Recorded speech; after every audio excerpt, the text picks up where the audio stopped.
ആലപ്പുഴ ജില്ലയിലെ നഗരസഭകൾക്ക് സാരഥികളായി. ആലപ്പുഴ, ചേർത്തല, ഹരിപ്പാട്, ചെങ്ങന്നൂർ, മാവേലിക്കര, കായംകുളം എന്നിങ്ങനെ 6 നഗരസഭകളാണ് ആലപ്പുഴ ജില്ലയിലുള്ളത്.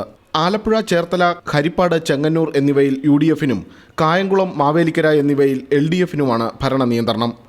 കഴിഞ്ഞ തവണ LDF ഭരിച്ചിരുന്ന ആലപ്പുഴ നഗരസഭ ഇത്തവണ UDFനൊപ്പം നിലകൊണ്ടതോടെ പ്രതിപക്ഷ നേതാവ് കൂടിയായിരുന്ന തോമസ് ജോസഫ് നഗരസഭാ ചെയർമാനായി തെരഞ്ഞെടുക്കപ്പെട്ടു.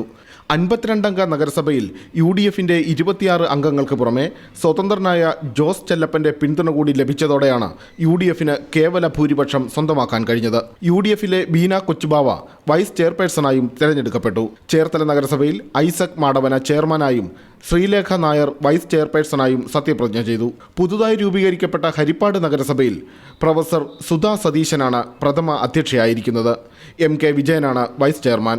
മാവേലിക്കരയിൽ ലീല അഭിലാഷും PK മഹേന്ദ്രനും ചെയർപേഴ്സണും വൈസ് ചെയർമാനുമായി സത്യപ്രതിജ്ഞ ചെയ്തു. കായംകുളത്ത് N ശിവദാസനാണ് ചെയർമാൻ. R ഗിരിജ വൈസ് ചെയർപേഴ്സണായി. ചെങ്ങന്നൂരിൽ ജോൺ മുളങ്കാട്ടിൽ ചെയർമാനായും കുഞ്ഞുഞ്ഞമ്മ പറമ്പത്തൂർ വൈസ് ചെയർപേഴ്സണായും സത്യപ്രതിജ്ഞ ചെയ്തു.